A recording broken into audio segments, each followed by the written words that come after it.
Topik kita hari ini diberi judul topiknya Our Heritage. Menarik juga topik ini gitu. Jadi waktu aku dikasih tahu tentang temanya Our Heritage, sebetulnya ini memang adalah sebuah judul buku yang berisi tentang everything, tentang semua hal tentang pelayanan mahasiswa. Teman-teman yang sudah menjawab, kita nggak akan membahas ini, tapi saya berharap nanti apa yang saya sampaikan ini membuat kalian bisa menyimpulkan jawaban kalian tadi benar apa salah setelah selesai pembahasan. Saya akan bercerita tentang, saya menyebutnya kisah kasih di Alkitab gitu ya. Kalau lagu ada kisah kasih di sekolah, tapi aku mau bercerita tentang kisah kasih. Sejak pertama manusia itu dicipta Tuhan untuk menjadi wakilnya, menjadi perwakilannya. Waktu saya berpikir-pikir, waktu manusia jatuh ke dalam dosa, lalu mereka memberontak kepada Tuhan, kita sama-sama tahu, Tuhan tidak berhenti untuk mempercayakan kasih-Nya, mempercayakan manusia untuk menjaga dunia itu.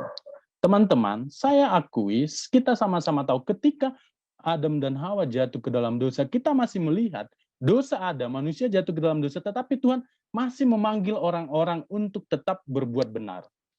Kita melihat Nuh, ketika sekitarnya berdosa, tetapi Nuh dipanggil untuk berbuat benar. Lalu kita ingat cerita Abraham. Bahkan cerita Abraham, Tuhan memanggil Abraham di kitab Kejadian 12, dia berkata begini, pergilah dari negerimu dan dari sanak saudaramu dan dari rumah bapamu ke negeri yang akan kutunjukkan kepadamu.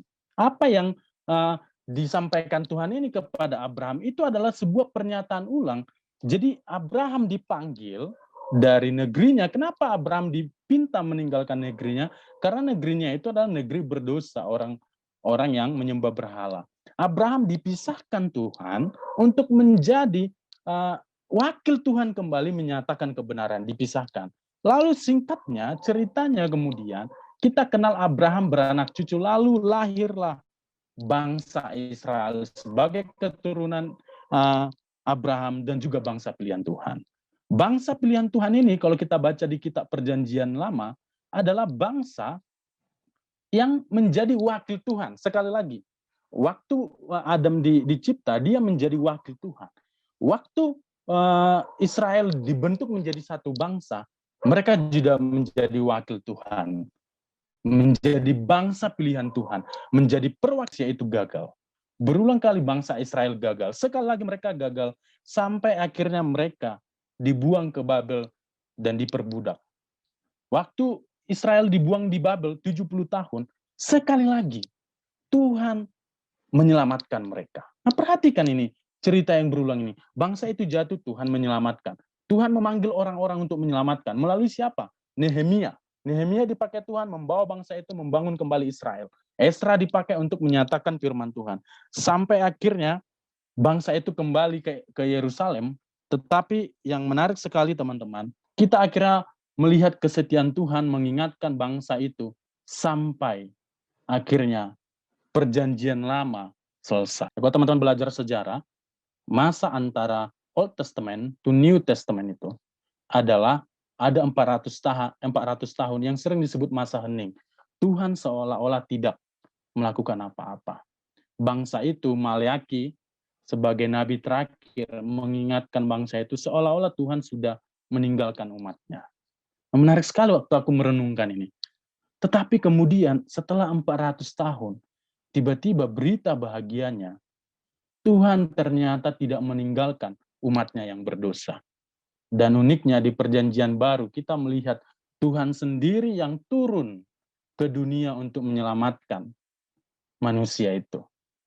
Nah, aku rasa kita sama-sama setuju Tuhan di dalam Yesus menjadi juru selamat. Tujuannya apa? Untuk mengembalikan kembali manusia menjadi wakilnya, menjadi kepunyaannya seperti pertama kali dicipta. Teman-teman, saya akan bawa cerita ini ke cerita Cambridge Seven. Dalam sejarah pelayanan mahasiswa dimulai dari sekelompok mahasiswa yang memulai pelayanan di Universitas Cambridge di Inggris.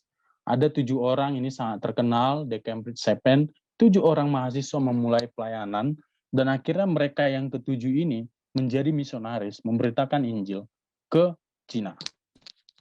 Dan ada satu tokoh yang tidak bisa dilupakan di dalam sejarah pelayanan mahasiswa yang disebut Howard Guinness.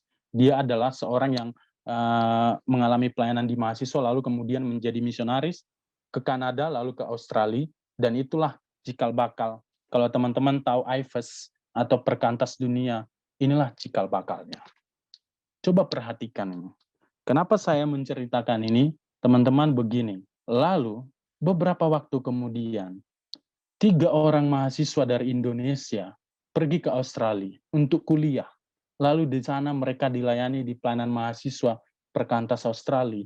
Lalu setelah kembali ke Indonesia, mereka terbeban memulai pelayanan mahasiswa. Dan itulah cikal bakal Perkantas. Ada 3 orang, Jonathan Parapa, Jimmy Kuswadi, dan Pak Sun Siregar. Tuhan ternyata diam-diam memakai pelayanan kampus untuk menjadi caranya. Di Medan sendiri ada begitu banyak pelayanan, di USU sendiri ada 14 UP, semua itu dipakai Tuhan untuk menjadi cara Tuhan untuk menyatakan kehendak. Inilah yang disebut dengan heritage, warisan. Inilah yang diwariskan. Ketika Tuhan mewariskan visinya, kasihnya kepada manusia pertama, dari generasi ke generasi, zaman perjanjian lama, zaman perjanjian baru, zaman bapak-bapak gereja, zaman para misionaris, zaman semua sampai sekarang, itu adalah warisan yang dititipkan kepada generasi ke generasi untuk apa? Bahwa Tuhan masih ingin dunia ini diperbaiki. Pelayanan mahasiswa atau KMK adalah lanjutan dan warisan kisah kasih Allah yang belum usai. Warisan yang diwariskan Tuhan kepada kita adalah Injilnya, visinya. Injil itu apa? Bahwa Tuhan mengasihi dunia dan Dia sudah mengutus Tuhan Yesus, itulah Injil, dan itu perlu diketahui semua orang supaya setiap orang kembali. Kampus pertanian perlu dilayani, mahasiswa perlu dilayani. Supaya apa? Supaya mereka melawan dosa. Supaya mereka bukan hidup untuk dirinya sendiri. Supaya mereka menjadi miliknya Tuhan, bukannya seteru Tuhan. Jadi moderator akan bacakan untuk pertanyaan yang pertama. Bang, kira-kira kita bisa nggak tidak terlibat dalam pelayanan, atau pelayanan itu harus ada ya Bang? Itu Bang untuk pertanyaan yang pertama. Tadi aku udah sampaikan, teman-teman, begitu ya. Jadi aku masuk ke hal yang lebih dasar. Bisa nggak kita nggak melayani? Bisa. Pertanyaannya nantinya tentu ada konsekuensi. Begini dia, coba perhatikan tadi. Orang-orang yang dipanggil Tuhan itu adalah orang-orang yang diberi kepercayaan. Kayak ini loh, nah aku kasih HP samamu. Gunakan ini ya untuk kebaikan. Itu dikasih kepercayaan, bukan karena hebatnya. Ini adalah sebuah kepercayaan yang diberikan Tuhan. Sejarah Alkitab menemukan ada nggak orang-orang yang nggak mau dipakai Tuhan? Ada. Tapi ada konsekuensinya. Begitu. Jadi, haruskah? Kalau menurutku harus. Aku udah sampaikan, dan aku sangat yakin, sekalipun menurut beberapa orang, dunia nampak makin buruk, kayak tadi lebih banyak menjawab benar, aku masih sangat yakin sampai sekarang, diam-diam Tuhan masih memanggil orang-orang untuk memperbaiki dunia ini. Mungkin teman-teman semua. Nah, kalau ditanya, apakah kita harus terlibat di dalam pelayanan? Sejak awal, manusia didesain untuk melakukan itu. Sejak awal Tuhan menciptakan kita untuk melayaninya, untuk menghormatinya, tentu sekarang melalui pelayanan. Bang, sebenarnya aku mau sih terlibat dalam pelayanan, tapi terkadang merasa jenuh dengan pelayanan. Menurut Abang, gimana caranya kita selalu on fire dalam pelayanan, Bang? Jenuh dalam pelayanan itu manusiawi. Jangankan kamu, Dek, Nabi sekalipun seperti Elia itu pernah jenuh, gitu ya. Jadi begitu dia. Mungkin kenapa jenuh, perlu diselidiki kenapa kita sebetulnya pengen melayani. Nah, ini ada Yohanes juga, anggota-anggotamu pun bisa jenuh. Kami semua, saya sendiri sebagai orang yang sering menyampaikan firman, pernah nggak jenuh? Pernah. Tetapi jangan lama-lama jenuhnya. Mungkin kenapa kita bisa jenuh begitu ya? Jenuh, contohnya, aku sih kalau bicara jenuh, teman-teman yang ada nggak anak tanah di sini ya? Tahu nggak kalau tanah yang jenuh itu? Tanah yang jenuh itu dia nggak bisa lagi menyerap air masuk ke dalam. Dia nggak terbuka dia udah tolak langsung begitu dia jenuh. Jadi nggak masuk lagi apa-apa gitu. Jadi orang yang jenuh biasanya karena dia kekeh dengan keinginannya. Jadi kalau teman-teman lagi jenuh, mungkin kau butuh dukungan dari teman-temanmu.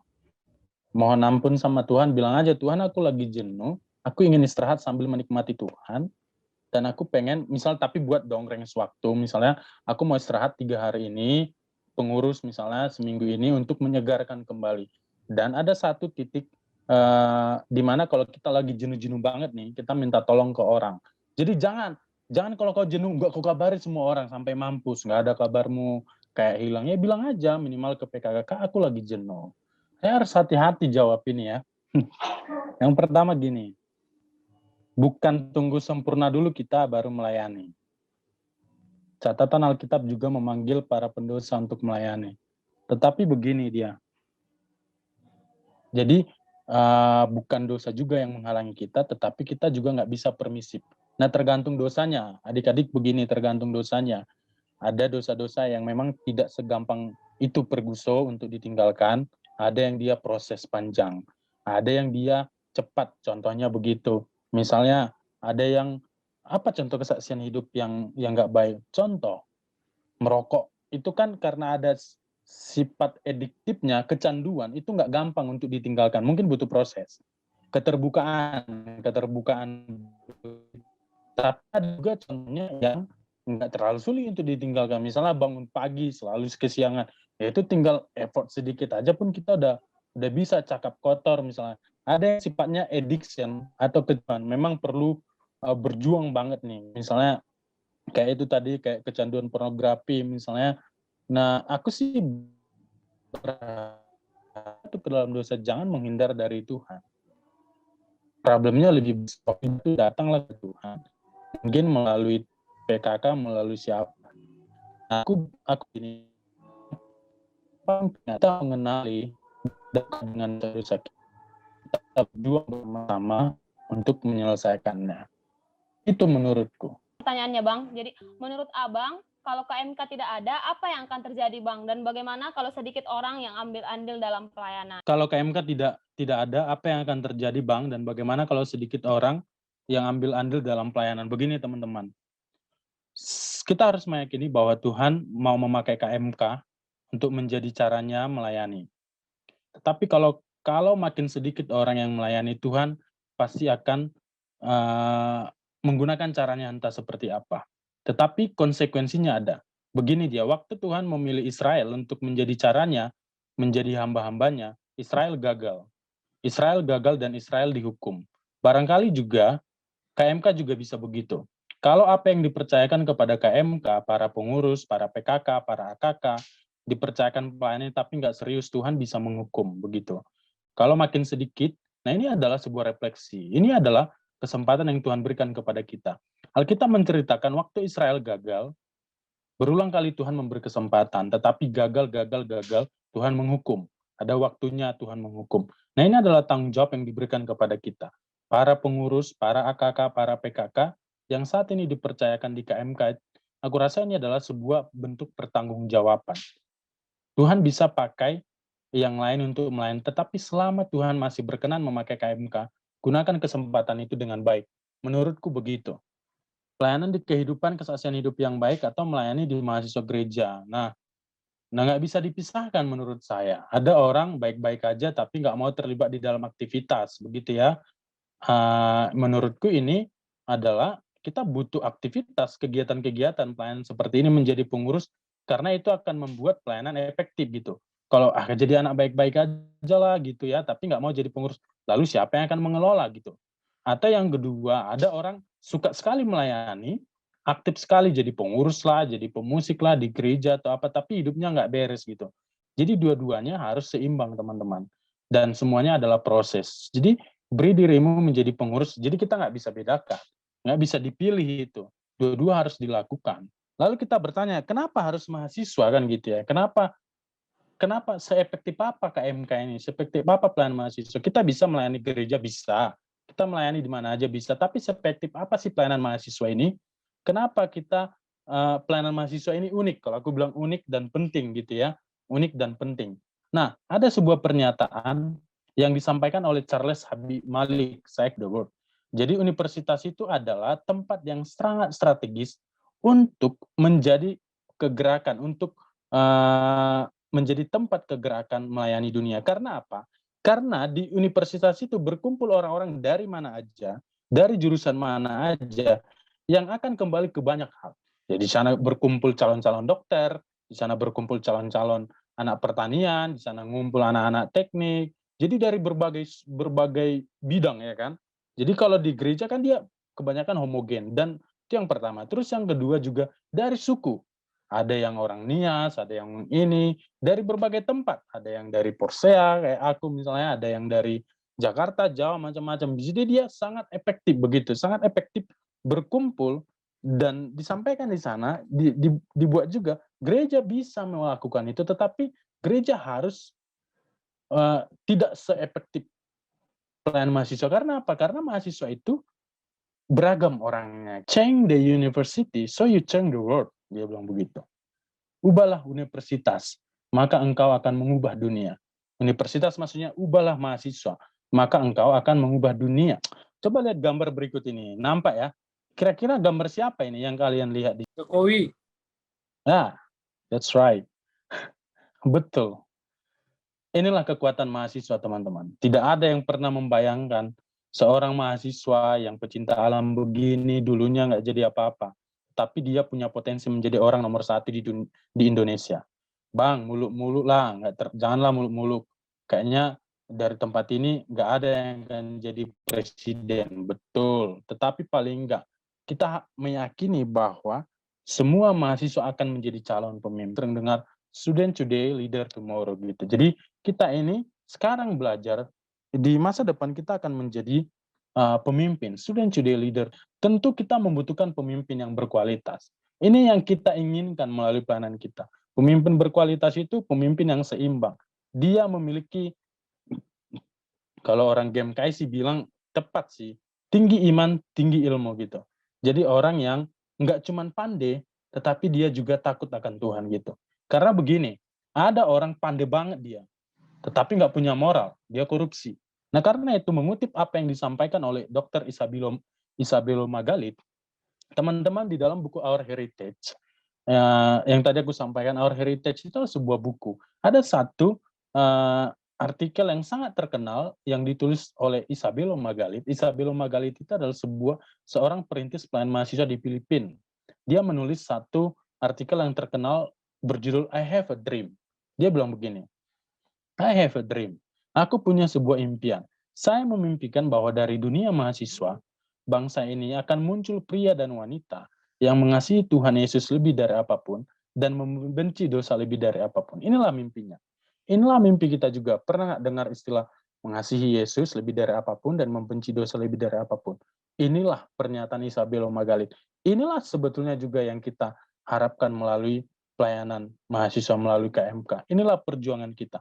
Karena itu, kalau kita terjemahkan di dalam visi kita, saya akan sampaikan visi kita adalah pelayanan mahasiswa itu visinya menghasilkan alumni yang dewasa, menjadi berkat bagi keluarga dan gereja, bangsa dan dunia. Kita terjemahkan kalau di KMK, kalau aku nggak salah, menghasilkan sarjana pertanian yang takut akan Tuhan dan bermisi.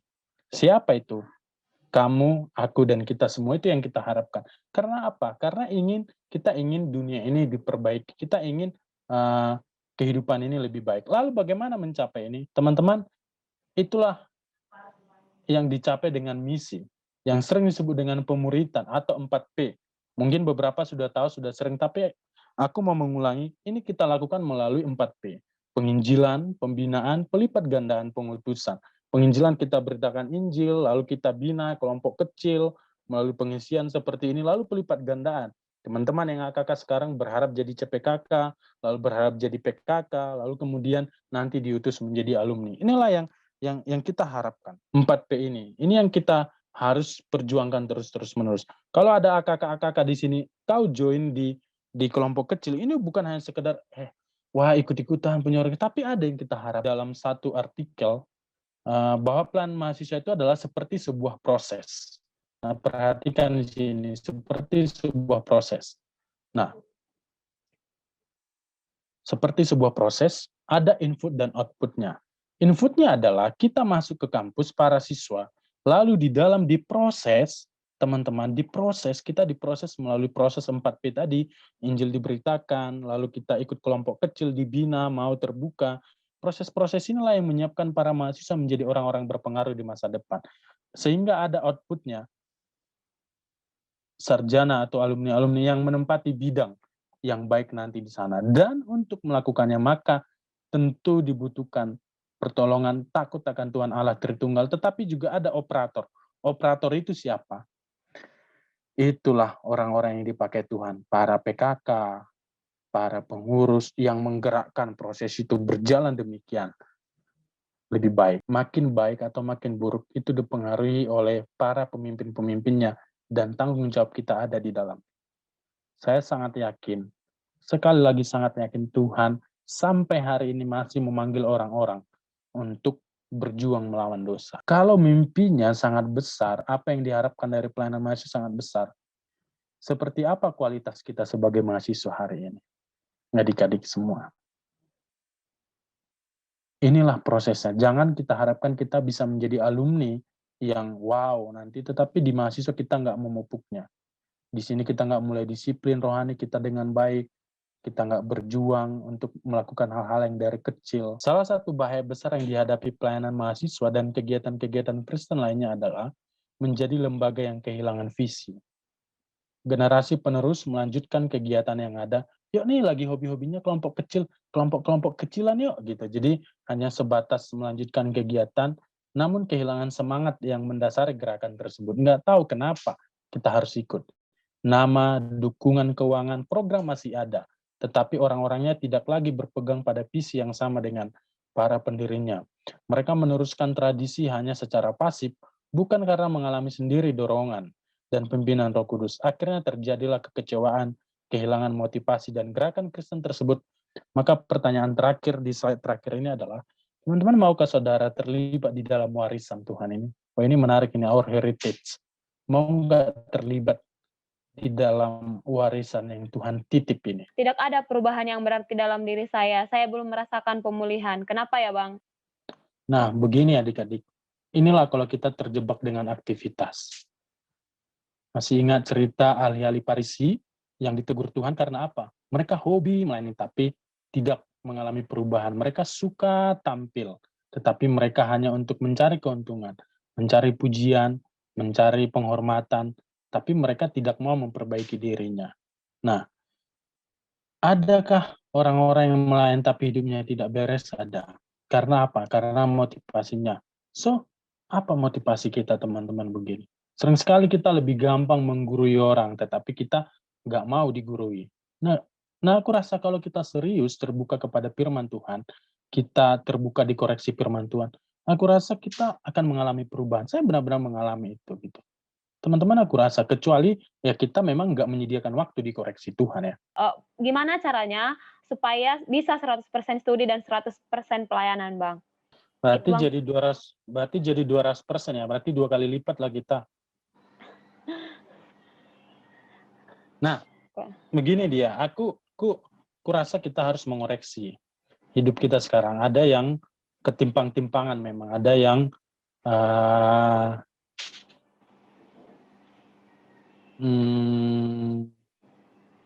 gara-gara studi dia nggak mau terlibat pelayanan. Ada juga gara-gara pelayanan studinya ketinggalan. Ini berbahaya dua-dua. So gimana caranya? Aku rasa nggak ada cara yang lain selain time management, setting waktu. Problem kita ini teman-teman kadang-kadang waktu kita, nah karena ada juga orang gini misalnya, ada orang nggak pelayanan, nggak jadi pengurus, tapi lama juga tamat gitu ya. Terus atau lama juga ngerjain tugas, terakhir juga gitu. Padahal dia nggak pengurus. Tapi ada juga dia pengurus, tetapi studinya tepat waktu, ngerjain tugas juga tepat waktu. Berarti kan pribadinya gitu, setting waktunya, time managementnya yang problem gitu. Kalau kita menerima pelayanan itu karena segan untuk menolak, Sebenarnya salah ya. Sebenarnya salah, Tetapi kalau itu udah terjadi, ya bagus juga, lanjutkanlah. Dan nikmati pelayanannya gini. Karena aku selalu berpikiran gini, teman-teman aku selalu meyakini bahwa selama kita terbuka untuk belajar, jadi pelayanan itu bukan hanya sebatas bagaimana memulainya, karena ada yang memulainya buruk. Aku jujur aja, aku dulu ikut KMK ikut-ikutan, ikut PKK ikut-ikutan, tapi kemudian terbuka kepada proses, lalu akhirnya bisa menyelesaikannya dengan baik. Jadi masalahnya bukan bagaimana mengawalinya, kalau ditanya memang salah, tetapi kalau kau udah terlibat, udah di dalamnya, ayo selesaikan dengan tanggung jawab, dan mau terbuka untuk belajar. Aku yakin, kita ini masih terus berjuang. Jadi, kalau aku dibilang, misalnya nggak mau karena segan untuk menolak. Awalnya dia segan untuk menolak, ternyata di dalam enak ternyata. Dan dia bertumbuh. Wah, bagus juga gitu. Tetapi bagi kita jangan pula, makanya tadi bilang kalau ini udah terjadi, ya udah lanjutkan. Tapi bagi kita yang belum, janganlah pula melayani karena segan untuk menolak gitu. Jadi teman-teman, ada satu buku berjudul Kisah yang Belum Usai. Dan memang kisah kisah Tuhan memakai orang-orang belum usai. Dia masih terus ingin memakai orang-orang. Dan aku rasa kita ada 50 orang di sini, kita ingin dipakainya. So, mari menjadi satu orang yang terlibat di dalam kisah Tuhan itu, dengan cara apapun. Jangan sampai nggak mau terlibat. Sampai hari ini Tuhan masih terus ingin melanjutkan kisah yang kumulai tadi, mulai dari penciptaan sampai di zaman ini. So, mari terlibat di dalam kisah itu. Thank you.